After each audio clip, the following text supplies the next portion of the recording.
Actuellement, en cette fin de cycle, beaucoup de nettoyage, de purification s'opèrent. Bon nombre de comportements ou d'affaires, de faits disgracieux sont dénoncés, sont mis au grand jour pour être connus et reconnus par nos consciences. Et tout cela à travers le champ des possibles que nous connaissons actuellement dans cet espace-temps. Nous avons depuis plusieurs mois quelques histoires qui ne manquent ni de sel ni de piquant, mais derrière tout cela, c'est avec beaucoup, beaucoup de patience, beaucoup de temps, que peu à peu, pour ceux qui sont connus et ceux qui sont inconnus, le dévoilement peut se faire, les langues peuvent se délier et certains secrets de famille se révéler. Des vérités éclatent sur des pratiques jusque-là vouées à l'inanité de la dénonciation. En astrologie, les transits des planètes transgénérationnelles font leur travail lentement et sûrement. Et c'est l'une des opérations les plus réussies, par exemple, de Pluton qui arrive en cette fin de transit capricornien, qui, jusqu'ici, venait titiller ce qui était inébranlable, intouchable. Et bien Pluton, aujourd'hui, nous laisse penser qu'on peut espérer un délitement de ces vieilles structures.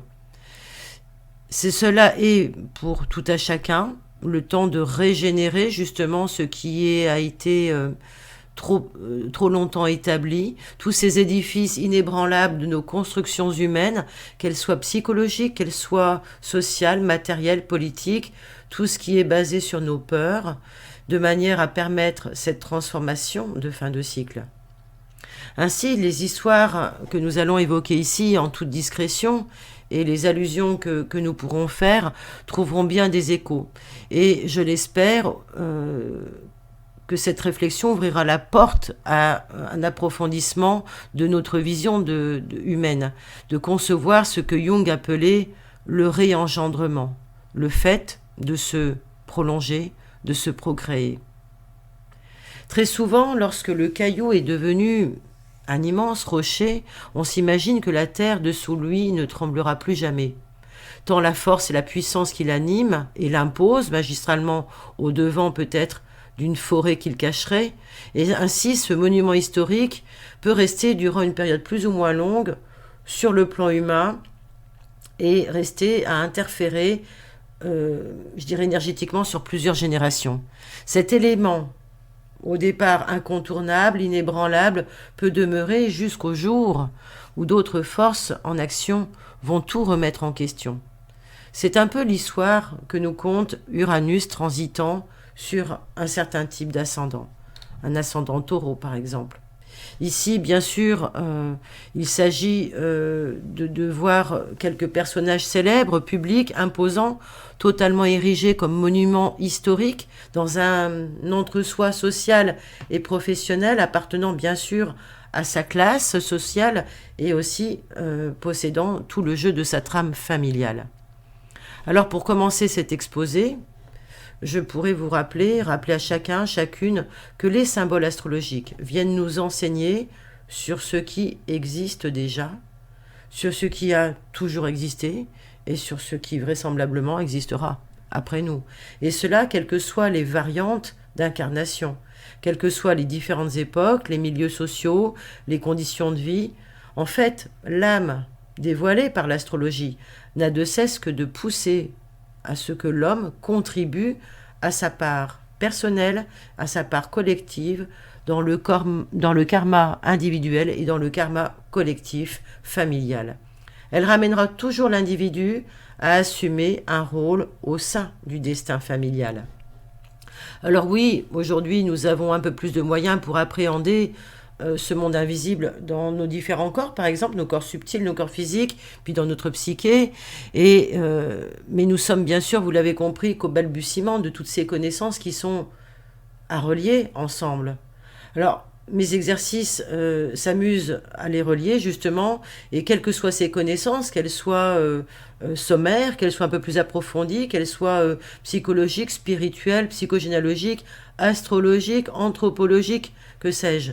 Toutes ces choses qui sont des bribes dont nous devons nous saisir, toutes ces sciences, toutes ces disciplines qui viennent appréhender séparément l'individu, eh bien, nous permettent, dans notre cerveau émotionnel, de commencer à entamer un décodage sur nos corps biologiques, sur nos corps, sur tous nos corps, et toutes les techniques ancestrales et modernes qui visent à rapprocher l'homme de plus de conscience, de plus d'unité, on l'a bien compris, ont été volontairement organisées jusqu'à ici de façon séparée pour que la transversalité, l'interdépendance, peut-être la vacuité au grand tout, ne soient pas décryptées, connues du plus grand nombre. C'est à mon sens un postulat. À cela, on peut ajouter que l'histoire fabrique son propre discours, planifie un ordonnancement que nous croyons être une résultante d'un présent qui se déroule. Alors qu'en fait, ceci est très certainement en partie le déroulé résultant d'une organisation visant un objectif.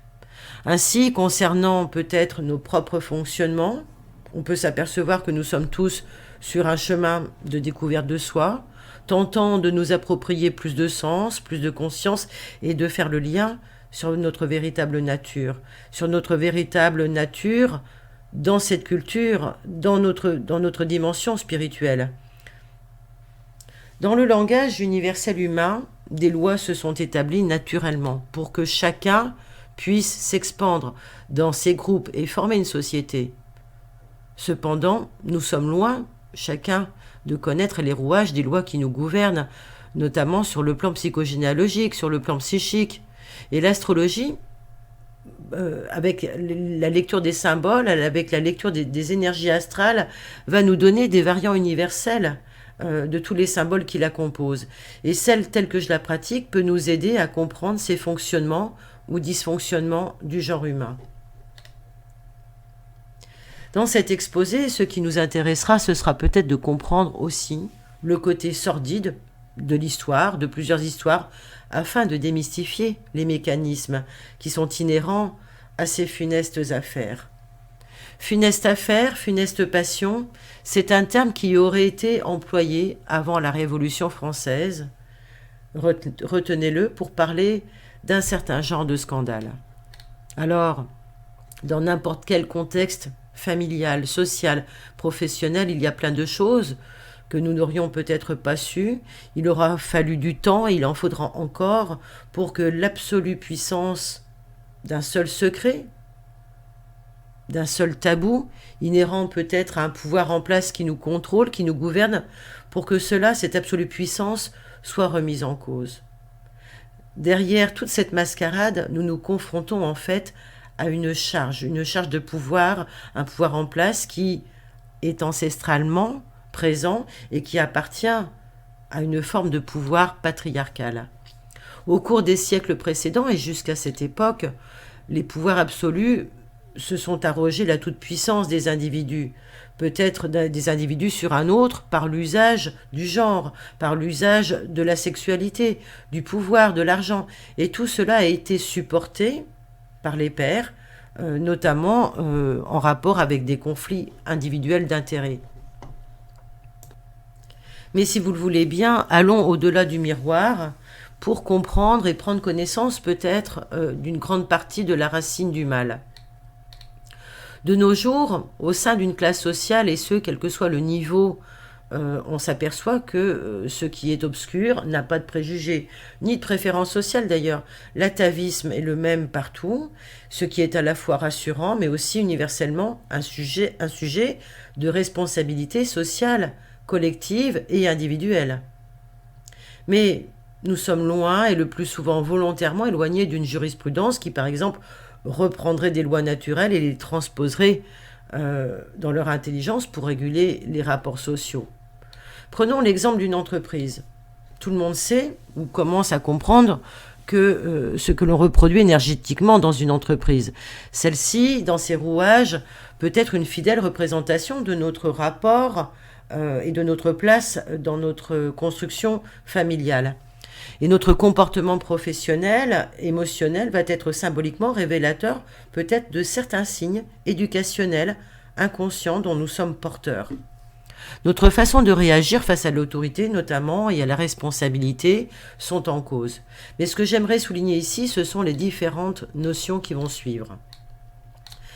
Dans chaque entreprise, grosse entreprise, à forte notoriété, il y a une image, il y a un inconscient collectif et il y a un esprit corporate, qui peut être cultivé justement par une égrégore dans l'espace de vie collectif qui devient clanique, où chacun va prendre sa place et chacun aura son rôle à jouer.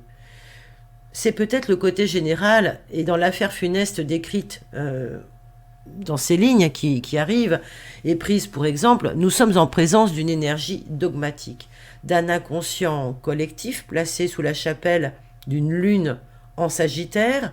Une lune en Sagittaire va nous imposer de ne pas faire de bruit, de rester dans le contrôle par l'arrogance, de rester dans le pas de vague. Et tout cela va s'ériger dans des valeurs qui vont être des valeurs humaines basses, mais d'une lune Sagittaire qui va rester corporate. L'image sociale et le statut avant tout, ce qui compte et fonde le socle inébranlable et admis communément, ce sont ces valeurs moralisatrices, bourgeoises, conformistes et parfois même sectaires ou intolérantes qui vont jusqu'à cacher quelque chose derrière une façade. Il faut que dans cet état d'esprit, dans ce corporate, personne ne sache ce qui se passe ou ce qui pourrait dépasser. On va préserver l'image, le statut, le standing. Ainsi, par voie de conséquence, les habitants ou les occupants d'un tel lieu, que ce soit social, familial ou professionnel, vont être plus enclins à vivre des rapports sociaux de domination entre les protagonistes.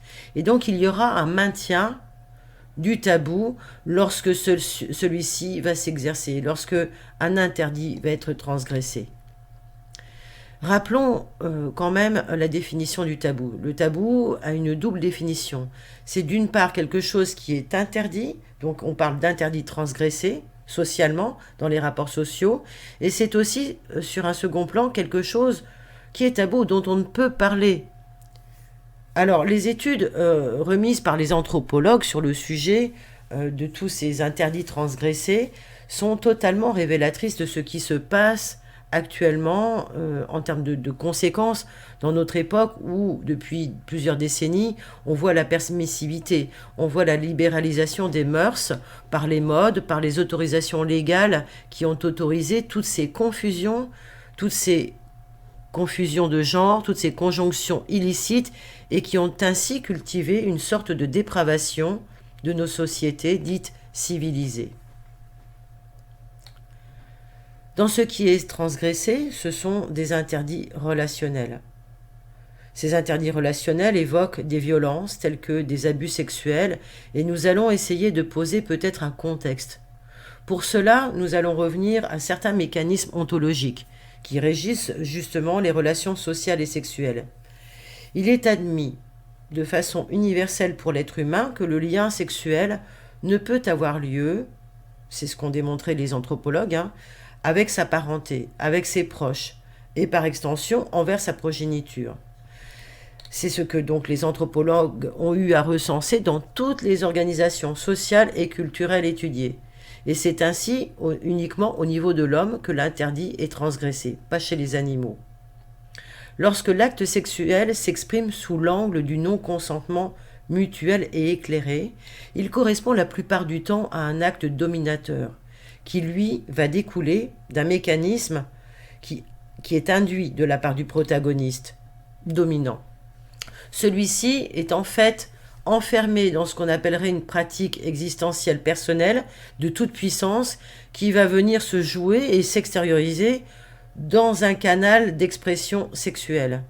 Et ce que les chercheurs ont révélé, c'est que cette pratique n'est pas inédite, c'est quelque chose qui est reproduit, qui était déjà là dans l'histoire familiale et qui a, à un moment donné, servi de référence, de modèle insidieusement.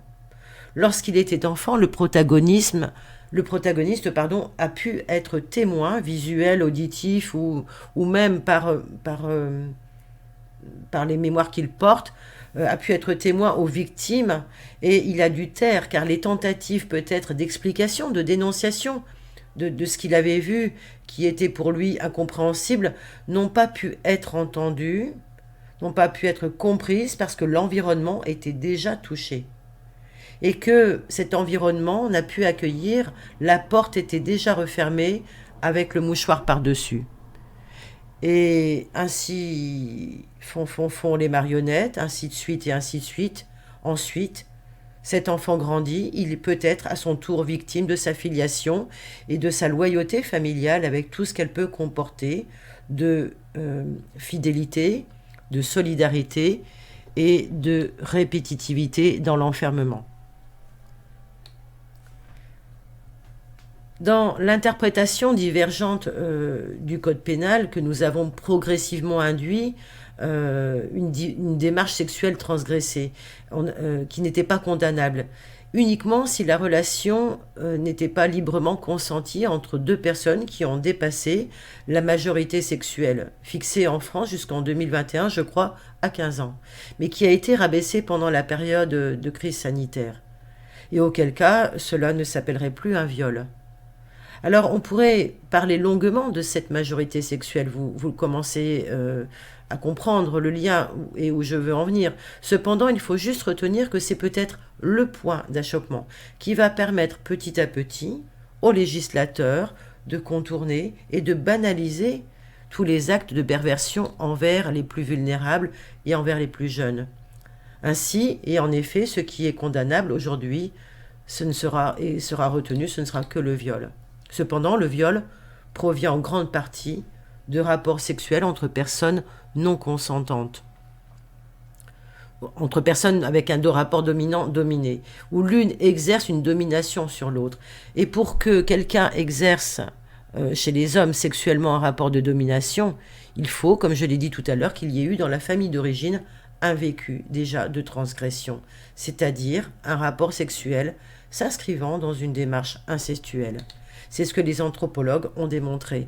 Alors l'inceste et le rapport sexuel prohibé chez tous les règnes humains, ça c'est un invariant universel qui maintient l'ordre social dans les relations interpersonnelles. Alors pourquoi ?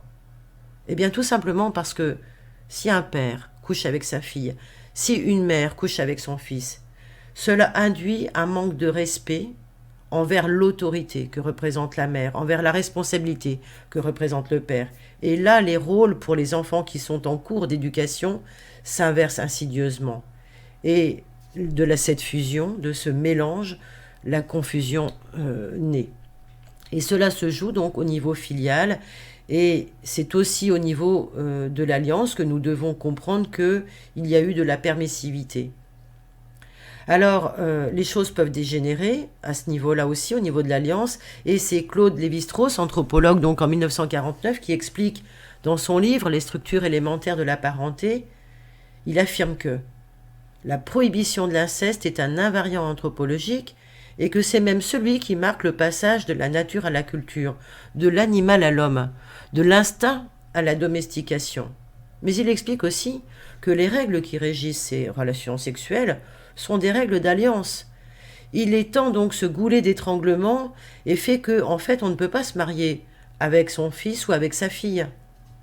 Alors, depuis la nuit des temps, hormis dans certaines histoires avec des personnages mythiques dans la mythologie, les règles sont très claires.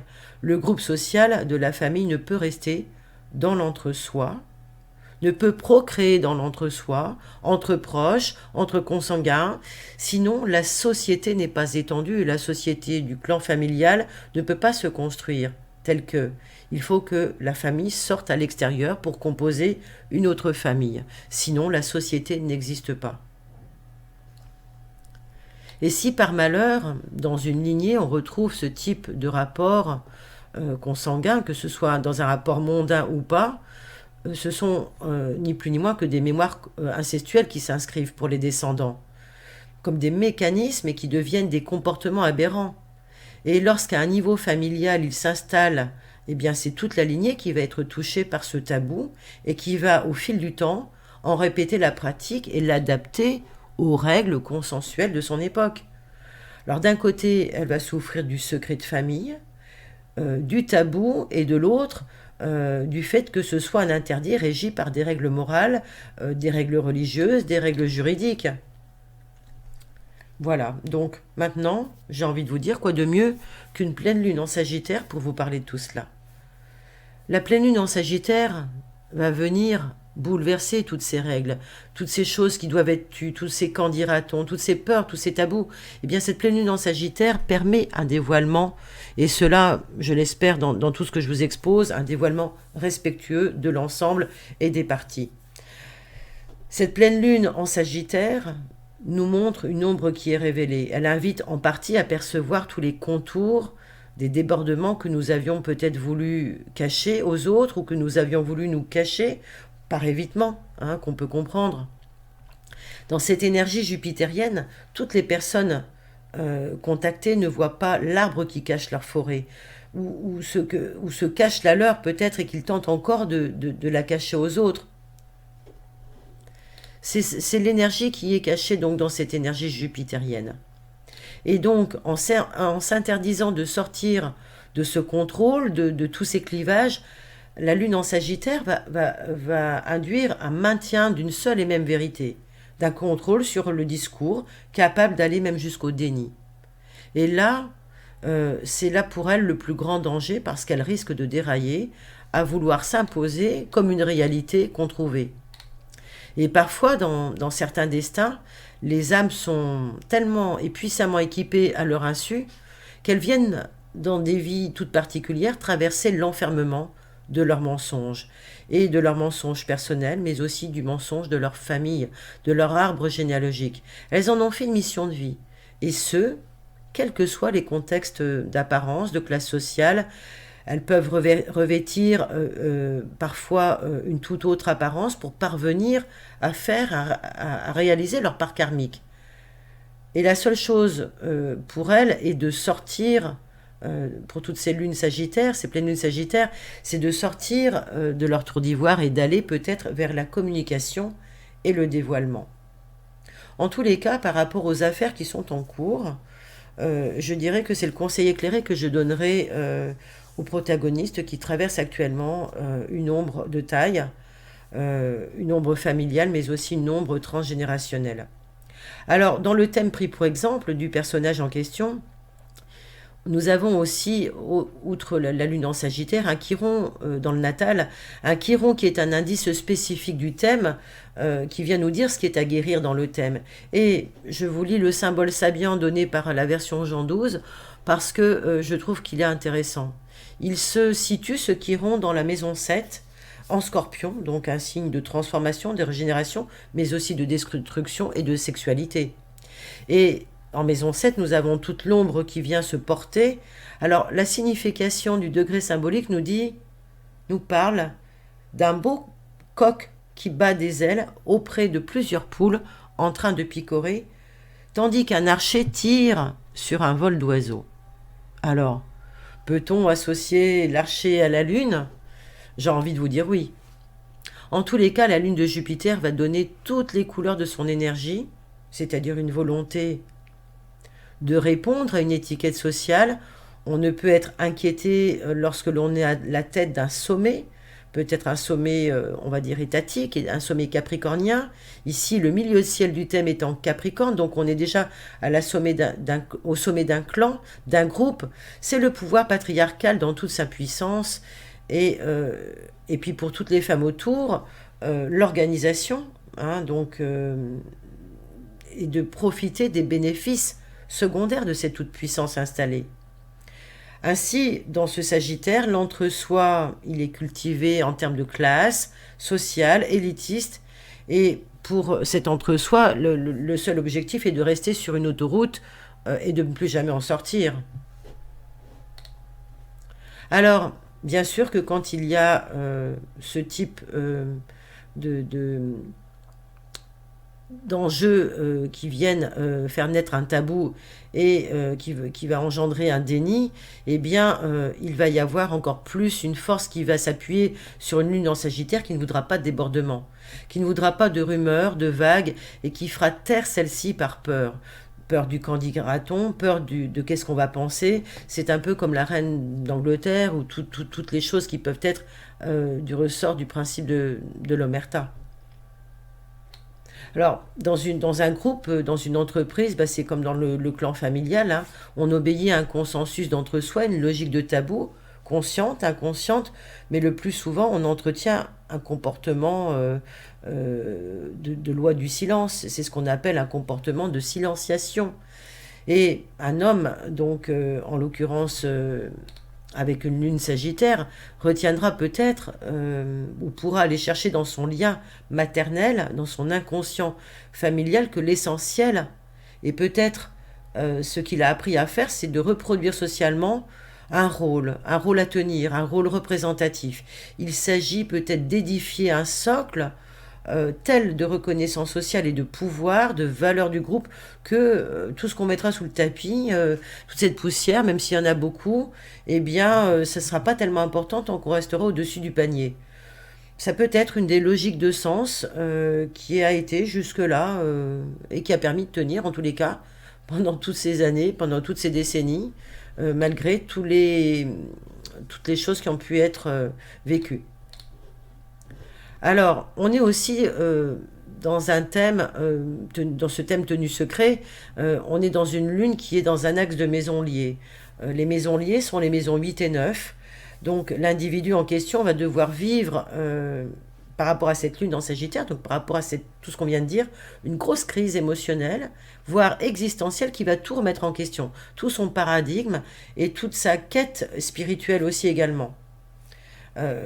Mais tout cela est en rapport avec une crise karmique, une dette karmique qui vient justement se juxtaposer avec la lignée des femmes. Hein, c'est quelque chose qui va rajouter à ce qui a déjà été mis sous le tapis par soi-même sur un plan individuel, mais aussi qui a été partagé, vécu avec l'arbre généalogique.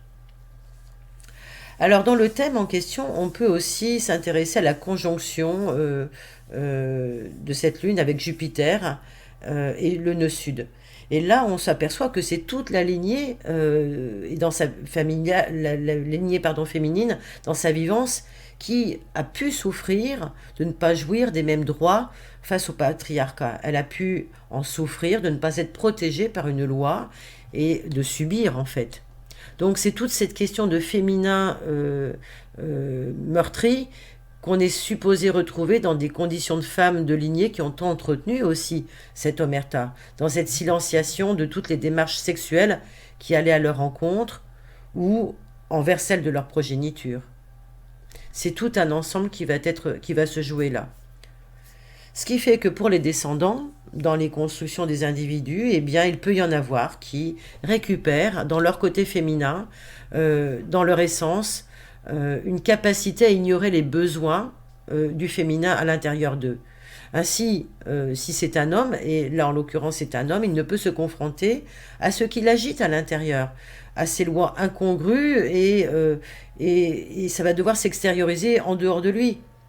Donc, ce natif va se réfugier, comme tous les autres membres du clan, dans une vie sociale intense pour avoir à fuir toutes ces émotions. Donc le plus il va être dans l'exacerbation de ces émotions, le plus il va être dans la volonté de mettre de l'intense, de mettre de l'intensité dans ce qu'il va vivre et dans sa réussite sociale notamment, et dans sa prise de pouvoir. L'accent sera mis en tous les cas sur cette part imparfaite. Il acceptera que le fruit incompris de sa part imparfaite puisse être existant si à côté il y a l'accent qui est mis sur un statut social, un pouvoir en place. Tant pis, c'est la poussière qu'on va mettre sous le tapis. Et comme dans toute destinée hors norme, vouée le plus souvent à une réussite sociale, très souvent avec un milieu de ciel saturnien, capricornien, on peut arriver à avoir un revers. Le faucheur vient montrer et rappeler que les lois sociales, par exemple, de l'univers ne sont pas celles du monde de la matière uniquement, ou celles des hommes d'une époque. Alors, revenons à cette lune natale en Sagittaire. Elle encadre le nœud sud, donc ce qu'on appelle les mémoires ataviques, entre autres, et puis le milieu de ciel, la destinée.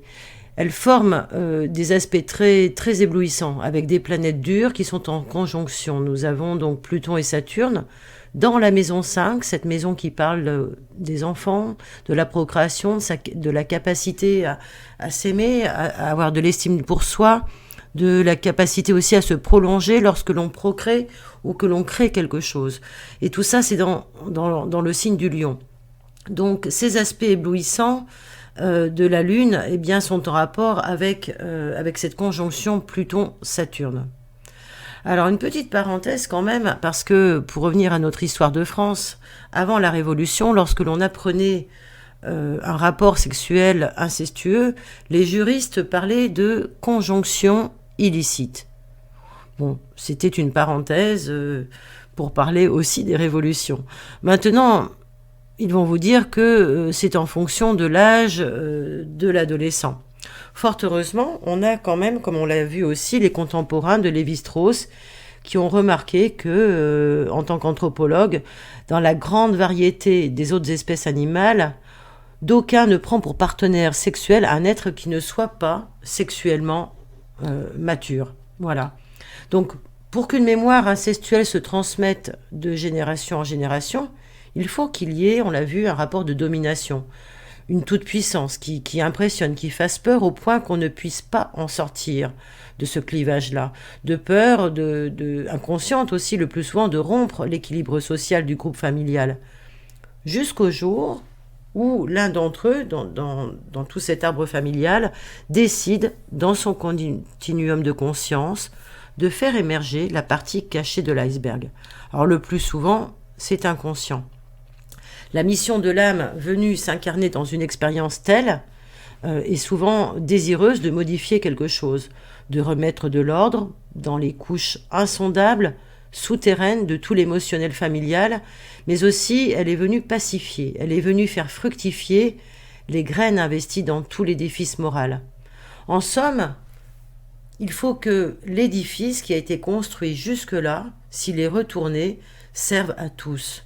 Et c'est un peu le message qu'on perçoit à travers cette étude, c'est que si Uranus, planète lente, Pluton, planète lente, viennent transiter, viennent faire des aspects avec l'ascendant individuel, c'est pour apporter une césure avec l'établi, avec l'ancien. C'est un nouveau radical, certes dramatique, mais qui doit avoir lieu. Peut-on associer Cérès, qui est aussi dominant, à un objectif karmique ?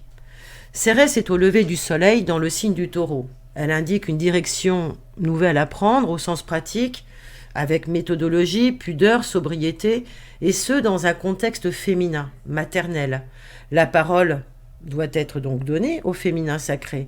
Et pas que dans la littérature, comme on l'a vu dans le cas du protagoniste en question, qui sait très bien user de ses attributs vénisiens et mercuriens.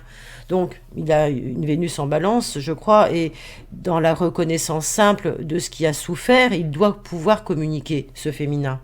Le féminin de l'homme, propre à l'homme, pour ne plus arriver à le masquer par la transgression. Et ça, c'est la question qui doit être posée. En tous les cas, d'après l'étude de son thème, c'est le programme rejoué par la conscience et par son âme. Par ailleurs, ici, l'axe horizontal ascendant-descendant est dans des signes fixes. Il vient aussi dire que l'âme cherche à atteindre un nécessaire lâcher-prise au niveau de toutes les valeurs sécuritaires du taureau, matérielles. Alors, cela doit se faire en transcendant l'ombre du scorpion, mais si cela n'est pas fait, eh bien pour le coup, ce scorpion va se manifester avec son ombre, c'est-à-dire s'expériencer dans un jeu de prédation, de manipulation, d'autodestruction, de destruction. Un autre point astral, c'est peut-être ici le sens de l'interdit à dépasser dans l'axe parental, c'est-à-dire donc l'axe vertical. Et nous voyons que nous avons Vesta conjoint à Mars, qui est en chute dans le signe du Cancer, en opposition à la Lune noire en Capricorne en maison 10. Cette Vesta, elle ne peut seule maintenir le statut social sans remise en cause de l'intégrité, sans remise en cause de la responsabilisation du natif face à ce qu'il porte. Voilà, moi je pense que les astrologues ont leur avis là-dessus et qu'ils pourront aussi percevoir ce qui est dit là. C'est à mon sens un appel de sa matrice première, de sa matrice d'âme, si j'ose dire. Nous pouvons aussi également... Le fond du ciel est précédé d'Uranus. Uranus est le libérateur. Enfant du ciel, de quoi doit-on se libérer? Se libérer du Père, ou peut-être par rapport à cette transmission paternelle. Uranus est en Gémeaux, un signe d'air qui symbolise, tout comme Uranus, la liberté d'expression dans la communication. Et ce même Uranus est en sextile à l'ascendant. Alors, pour moi, ça implique que l'âme doit sortir de ce phénomène de silenciation. Elle doit sortir du mur du silence, au plus extrême, peut-être par un aveu. Toute parole pourrait être libératrice, quoique certainement difficile, on en convient. La carte du ciel présente pourtant ce possible, cette demande de l'âme, cette mobilité et clarté dans l'expression de toutes les choses. Après, c'est un peu comme quelqu'un qui est formaté pour agir, penser, reproduire un schéma jusqu'au jour où il conscientise que peut-être juste derrière son désir, juste derrière son comportement, se cache une autre raison. Et que cela, finalement, ne lui appartient pas totalement, ou alors que partiellement.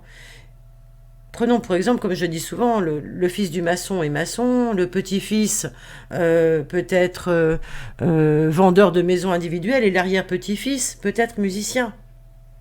Voilà, c'est comme ça qu'on arrive peut-être à reprendre son véritable objectif de vie et sa véritable individuation. Ici, c'est un cas d'école très puissant, ultra puissant par la relation des symboles liés à l'histoire de l'individu. Le natif porte comme tout à chacun sa part personnelle d'ombre. Il a une ombre dans le 8e signe du zodiaque et il n'est pas le seul au monde, loin de là. Bon, c'est vrai que c'est associé à la destruction, le scorpion.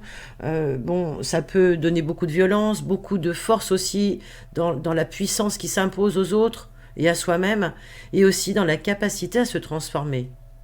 Et puis sur un plan matériel, c'est le rapport au sexe, à l'argent et au pouvoir, et ça vient nous chercher là où nous avons des tendances cachées, des tendances plutoniennes.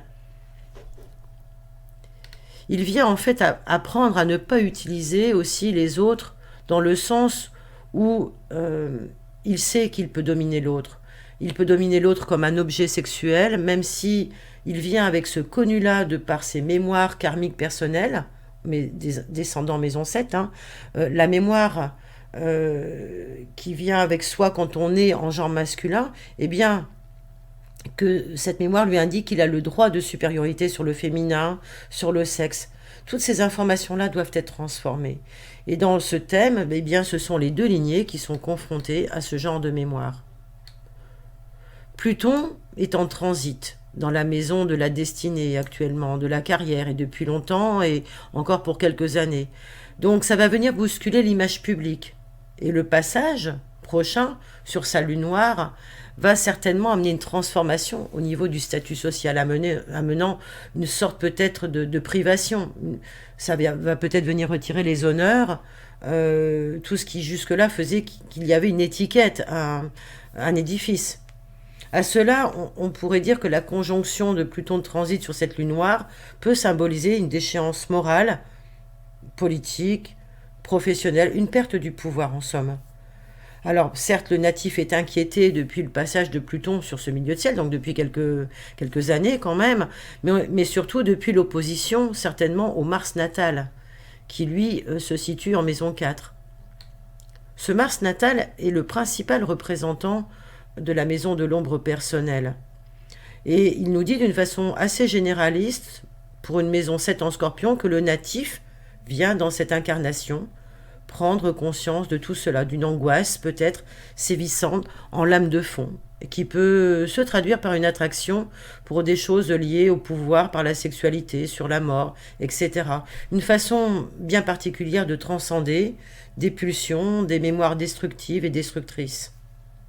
Ce descendant Scorpion, comme tout descendant Scorpion, doit aller pacifier ses émotions, doit aller pacifier tout ce qui a pu engrammer et enquister ses sensations, apprendre à prendre sa place en sortant de ses rapports sociaux par la domination, par exemple par la prise de pouvoir, pour oser se sentir capable de dire oui à la vie, tout simplement au même rang que les autres, avec tendresse, avec douceur et dans tous les endroits de sa vie. Et pas uniquement dans son rapport avec l'art ou avec certaines personnes uniquement. Alors, pour que cela soit possible, il faut que quand même il y ait pour n'importe quel individu, quelles que soient les énergies en place et quel que soit le statut social, je le rappelle, eh bien il faut quand même qu'il y ait une ouverture, un élan d'ouverture de conscience. Que ce soit pas uniquement un passage obligé qui se fasse dans la douleur ou par obligation. Il faut que l'âme contacte cette capacité intérieure à reconnaître les véritables besoins et voir à quoi on se raccroche et ce à quoi on reste collé. La négation, le déni, la négation des faits reprochés peut se retrouver ici, dans une incapacité à se voir étant dans le comportement aberrant.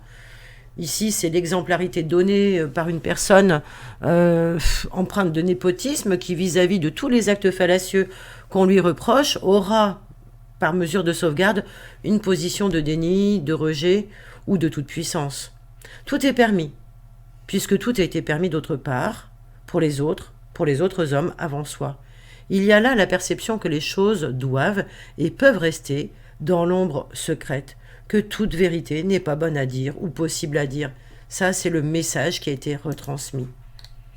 Et donc, dans cet axe horizontal Scorpion-Taureau, on est encore dans une problématique de possessivité, encore dans une problématique de refus de lâcher prise avec cette ombre, avec cette empreinte sur le monde matériel. Et donc les rapports excessifs qu'on trouve dans la matière, dans la chair, eh bien, c'est une première inscription qui aura besoin certainement de plus d'indicateurs dans le thème, pour s'exercer d'une façon outrancière et encore plus abusive. Mais en tous les cas, nous en avons les premiers signes. Cependant, ne faisons pas de généralité. Notons simplement que Mars, dans la maison du foyer du père, est en Cancer et il peut aussi évoquer des mémoires au niveau de la conception, du code de conception, et que nous avons, en tant qu'astrologue, à le démystifier. Peut-être qu'il y a là de la colère qui est contenue depuis toujours dans la matrice, et ce foyer qui conçoit est un réceptacle qui transmet aussi en même temps cette violence d'une façon intra-utérine. C'est une mémoire transgénérationnelle qui peut être vue à travers Mars.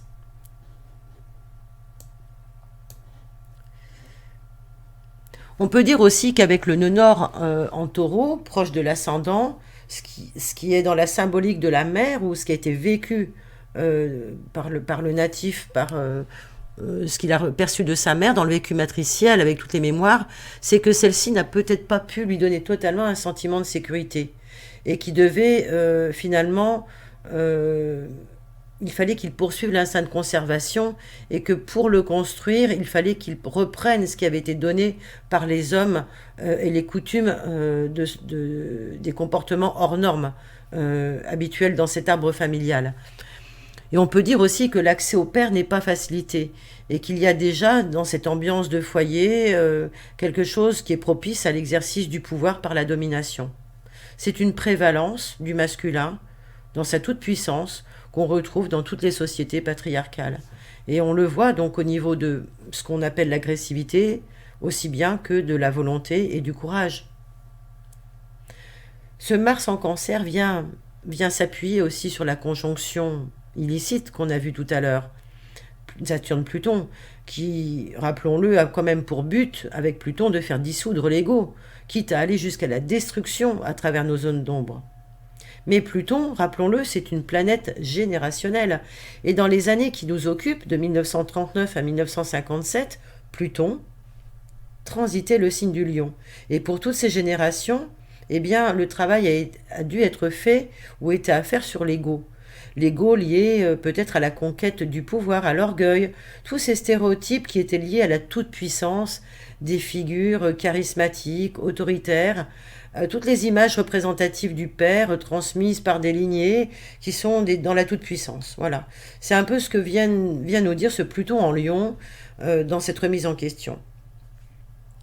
Et puis, en maison 5, un Pluton vient nous parler de l'estime de soi, où cette toute-puissance a pu être imposée, démontrée dans un atavisme répété. Et cet atavisme, eh bien, c'est le refus, tout d'abord de l'image rayonnante en lion, de l'image rayonnante de soi. C'est un refus de l'amour de soi, en fait, Pluton dans la maison 5 en Lion. Il y a au plan inconscient, bien sûr, une sorte de détestation de la vie. de ce qui nous prolonge, de notre procréativité. Ça, c'est une forme d'angoisse qui a pu être traversée et qui peut être encore sous-jacente dans la créativité du personnage, mais qui peut être aussi refoulée au risque d'être portée, retransmise et soutenue par une loyauté familiale inconsciente. Alors, hors du karma du natif, bon, le descendant scorpion vient aussi nous dire que c'est avec ce bagage-là karmique qu'on est venu dans cette incarnation, et c'est aussi ce qu'on est venu transformer, guérir. Donc, on vient ici avec la mémoire d'une très basse estime de soi qui sera compensée par un statut social supérieur qu'on aura de cesse de prouver au monde, un comportement social au-delà de toutes les espérances qui pourra aller jusqu'à la peut-être une forme de perversion, une forme de prédation.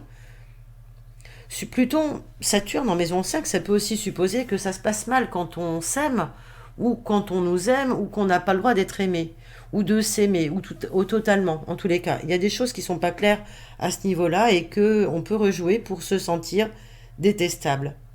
En tous les cas, ce sont des traductions symboliques, possibles, et ici certainement en l'occurrence vérifiables.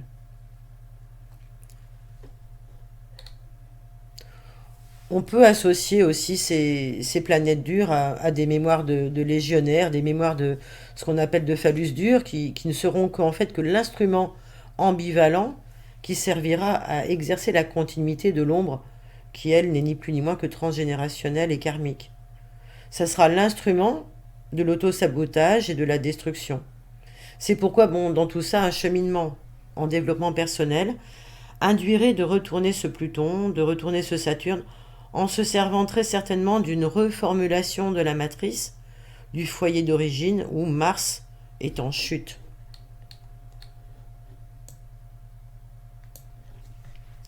On se rend compte, vous voyez, avec les mémoires approchées et la substance du vécu ordinaire, que tout est lié. Dans l'énergie, tout est inscrit, on se croit tout puissant, tout libre de vivre ceci, cela, de sa destinée, de se sentir au-dessus des autres, avec un regard plus élevé. Toutefois, on se rend compte que les choses sont liées, et que l'ombre est toujours derrière, et que nous avons notre fameux libre arbitre, mais celui dont on s'est targué n'a au final qu'à peine perçu ce qui était à mettre en avant, à relier, à conscientiser. Et c'est pourquoi la roue des réincarnations existe. L'astrologie contient dans son essence absolue ce qui permet de définir des lignes matérielles, des lignes dans la psychologie, dans l'analyse de notre transgénérationnel. Et on peut s'appuyer dessus.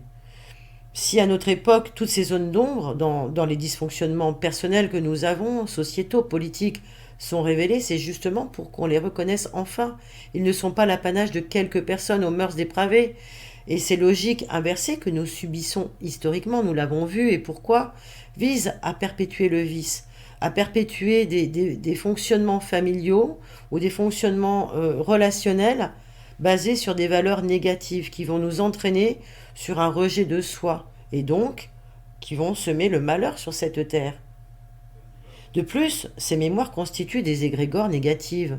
On le sait, ces énergies sont des nourritures pour le bas astral. Reconnaissons ces blessures agissantes au fond de nous, refoulées, ces blessures qui constituent des tabous pour pouvoir les guérir et pour pouvoir guérir en partie les souffrances et les fléaux de l'humanité. Dans l'exemple cité aujourd'hui, qui a eu une vie tout à fait exceptionnelle, mais aussi exceptionnellement ordinaire, le natif n'échappe pas aux lois du transgénérationnel et des mondes invisibles. Il ne pourra découdre avec son lourd karma et rompre avec le paradigme de la transmission de l'ambivalence, de l'atavisme vis-à-vis de ses descendants, que s'il participe en conscience à cette reconnaissance, à ces mémoires, que s'il communique autour de ce tabou, et que s'il sort du déni. Sinon, comme dans tous les arbres généalogiques, d'autres plus jeunes, ce que l'on appelle les descendants, tout autant solidaires inconsciemment, loyaux et fidèles, des plus jeunes relèveront le défi, plus tard et peut-être plus douloureusement, en conscience ou pas, et cela, quelle que soit la distance géographique, le statut social et le réseau.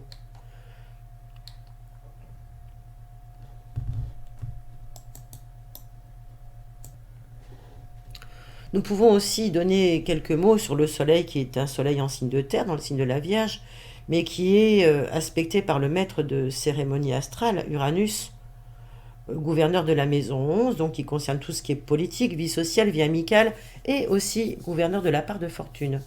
Donc qui laisse présager tout le rayonnement que l'individu a pu avoir sans égal qu'on l'a bien connu en tant que personnage public et médiatique. Donc ce soleil est malgré tout en aspect de tension avec Uranus, avec les valeurs uraniennes qu'il représente. Donc, disons-le, aussi bien l'Internet que les réseaux sociaux que la télévision. Et que l'implication collective qui peut soudainement se retrouver face à une prouesse dramatique et révéler une image brutale du sujet. L'atteindre dans son aura de façon soudaine et irrémédiable. Et ça, c'est ce que nous avons déjà vu au cours de ces dernières semaines. Alors pourquoi j'évoque ce point? Parce que Uranus est le maître de sa chaîne planétaire en Gémeaux qu'on a cité plus haut. Et cet astre libérateur, pour terminer, n'a d'autre but dans le thème que de pousser instinctuellement l'âme à aller jusqu'au bout de son karma. Dans un bagage astral, quand les charges sont lourdes, pesantes, l'horloger du destin ordonne une mise en scène à la hauteur de ce qui est à comprendre, du collectif familial comme de l'individuel. On ne peut pas se réfugier ou s'abstraire dans la fuite, le déni ou l'attaque toute sa vie. Et dans le cas de cette fameuse lune en Sagittaire, associée, dissociée, il est question de réparation, de sortir enfin du déni par une grosse crise psychique. Et puis, je pense qu'on peut rajouter autre chose d'important, c'est que, comme tout personnage médiatique, c'est-à-dire connu, reconnu du grand public, célèbre, qu'il soit historique, mort ou vivant, eh bien, ce qui est important, c'est que quand il y a quelque chose comme ça de fantastique dans son destin, eh bien, si le personnage a une part sociale contributive, eh bien, c'est aussi en rapport avec nos projections, avec notre compréhension, avec notre préhension du personnage. Il est là pour nous montrer aussi et pour nous être utile quelque part. Donc ça va nous servir aussi à nous pour travailler sur nous. L'astrologie et tous ses corollaires nous montrent qu'il est important de porter le regard dans une quête d'unité, que ce soit pour soi-même, pour les blessures de guérison et les guérisons de ces blessures dans le projet sens, c'est-à-dire dans le projet de l'âme à la naissance. En tous les cas, c'est la congruence vers laquelle j'essaye de tendre dans toutes les études que je réalise pour aider les personnes à retrouver en chacun l'équilibre, la part d'unité qui demeure un objectif, une quête que nous connaissons tous. Et nous savons qu'inconsciemment, ce natif là en question peut être habité par la force du signe du Sagittaire, mais il faudra en revanche qu'il traverse cette épreuve du feu et qu'Uranus ne le libérera que si il reconnaît ce qui est blessé en lui. Voilà, donc tous ces schémas à nettoyer, toute cette expérience de vie qui sert à purifier, voilà ce qui va venir soutenir la planète Vénus, la planète de l'affectif, la planète gouverneur de l'ascendant, qui pour le coup a été assez affaiblie, hein, elle a rendu l'âme pusillanime, et en la portant indirectement à se conduire dans l'ego. Mais on aurait presque dit que le natif était en chute avec un beau syndrome de Stendhal ne pouvant résister à toutes les beautés qu'il avait devant lui, mal contenu dans des instincts primaires. Eh bien, cette Vénus nous dit aussi que, à contrario, le natif sait voir le beau, il sait reconnaître la beauté chez une femme, il sait se laisser séduire par la brillance, l'intelligence, il ne va pas s'exercer dans son vice au coin de la rue. Il a besoin de montrer qu'il sait s'entourer de beauté, d'art, de courtoisie, d'équilibre vénusien. C'est un bel homme, il peut se permettre, voilà, d'avancer comme ça. Et son esprit éclaire la façon d'aimer. Soleil est conjoint à Vénus. Vénus est en quelque sorte l'art de lier le beau à la relation. Et ici, il est en aspect pointu, c'est-à-dire pour moi une nécessité impérieuse avec la lune noire qui est en maison 10 en Capricorne. Ce qui veut dire, à mon sens, que l'âme s'incarne avec le projet de l'esprit de faire naître l'amour bienveillant envers le féminin, envers l'idéal féminin recherché, dans l'image représentée par la mère symbolique, et qu'on peut admettre qu'il souhaite aussi racheter la cause de tous les hommes, entre guillemets, fautifs de ces lignées, pour répondre à l'exigence d'une lune noire ambitieuse et indétrônable dans sa fonction d'être en Capricorne en milieu de ciel. Voilà, en tous les cas, ma perception et ma vision de ce chemin de vie. Et ce chemin de vie, derrière tout ce tumulte inédit, est expérientiel, mais derrière cela, il y a une sagesse d'un individu qui cherche à s'incarner pour atteindre l'unité. La mémoire à métaboliser est en partie contenue dans une interdiction, certes, une interdiction de transformer les instincts d'auto-sabotage, une interdiction de rayonner, mais il est question d'une blessure transgénérationnelle d'indignité d'une part, et puis d'autre part, voilà, on ne peut pas rester le meilleur, à un moment donné cela doit s'achever. Là sont tous les messages saturniens du thème, et ceux de l'âme qui désire réhabiliter la différenciation du féminin et du masculin pour établir leur équilibre dans l'alliance. Le vernis a craqué, la terre a tremblé, la sécurité de stabilité de l'ascendant taureau est lourdement remise en cause par ce transit d'Uranus à l'ascendant, de quoi déstabiliser le monument de son piédestal, ce que nous aurons à voir dans certainement les semaines à venir. Ce tremblement de terre ne s'arrêtera pas là, puisque Uranus, par son transit, rejoint le nœud nord radical en taureau, que ce nœud lunaire était lui aussi revisité par le nœud nord de transit, revenant à son lieu d'origine, ce que l'on appelle le retour des nœuds. Donc la personne dans ces cas-là n'est au bout de ses surprises, dans ce genre de déroulé, mais bien sûr, tout devra être approfondi à la lumière des astres, à la lumière de ce qui se passe au niveau de la conscience et de tous les schémas qui vont être mis au grand jour. En tous les cas, pour ma part est faite. Je vous remercie pour votre écoute, pour votre appréciation. Merci de laisser vos commentaires si vous le souhaitez, de valider par vos pouces bleus. Et puis je vous dis à bientôt pour de nouvelles aventures astrologiques. Merci pour votre fidélité. N'oubliez pas de vous abonner à la chaîne si ce n'est pas déjà fait. Je vous embrasse et je vous souhaite plein de bonnes choses jusqu'à la prochaine communication. À bientôt. Au revoir.